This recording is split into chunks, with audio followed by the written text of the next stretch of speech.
guys, Team Flelf here. Special guest, Nathan Kosc, came 5th at Nationals last format. That's very cool. We have a video for you, Flelf tips on time. Okay, well, like, I don't know if you guys all know this, but pretty much everywhere in Australia we have only 30 minutes of time. So it's a pretty big issue over here. You go to it very often. Like, playing in time is like, it's much different to normal play. It's like, it's a hell of a lot different. Leonard will explain some of the things that are different. Like, in normal play, it's really about pluses and minuses and card advantage. And you basically want to slow roll and get as many pluses as you can until you're in a winning position and you just push.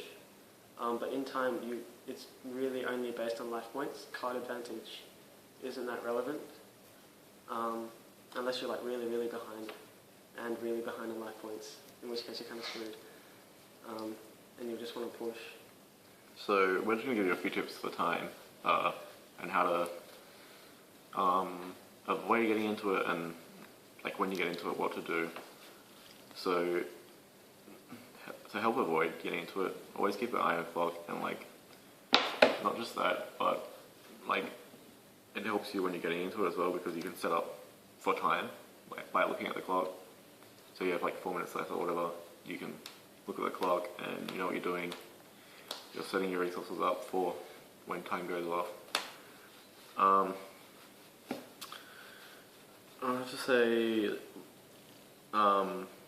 if you're ahead in life points in time, playing ahead, you'd probably be stalling much more. So you'd probably like generate exceeds that would help maestro Zen mains, and it's like pretty much you hold your resources well. If they can get past your wall, then you can just go. You can go off on the last turn or whatever you have. Do you want to do the behind the time? Yeah. So when you're behind, you basically just push as hard as you can, because like if they have an out to your cards and you're going to minus up a big play, like they're always going to have the card no matter whether you push or not. So if you're behind on life points, you have to push, just because you need to win. Like there's no other way to win when you're behind in time. Yeah, if you have the final turn, whether you're ahead or behind on life points, you just like throw everything you have on the board to just try and like just generate more of a gap and just try and make the win more definitive.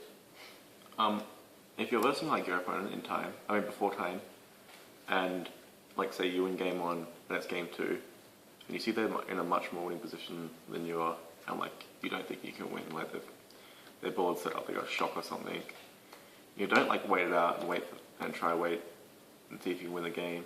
Probably it's better just scoot, like in this scenario, and go to a game 3 rather than getting a tie, because a tie is very, very awkward, and you'll be starting first as well. So maybe you can side out like a judgment and like just get ready for time.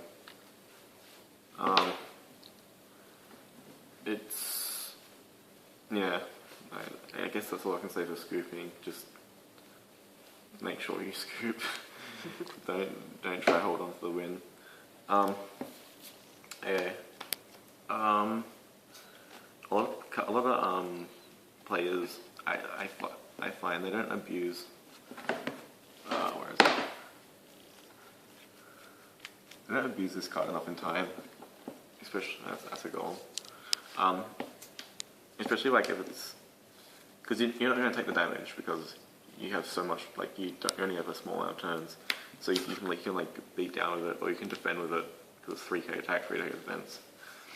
But I guess against wind-ups you wouldn't want to go into it like first or second turn of time, because they can just tempo it and you do start taking damage. But if it's like last turn, it's fine. Like if it's your last turn, then you can just start going into this. But yeah, like I notice a lot of players have the opportunity to go to this, but they still say they're scared because of life points, but there's nothing to be afraid of. Like, against decks that don't run tempo, I don't understand why they wouldn't.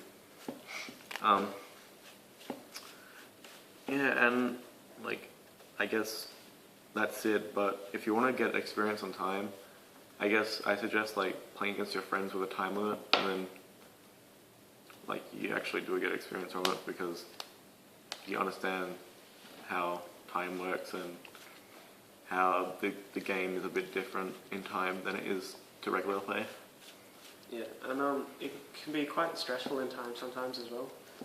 So when you're in time, be sure like you can make your plays quite slowly, and you can be really deliberate about them because there's no clock anymore, and you can't really be called up for slow play.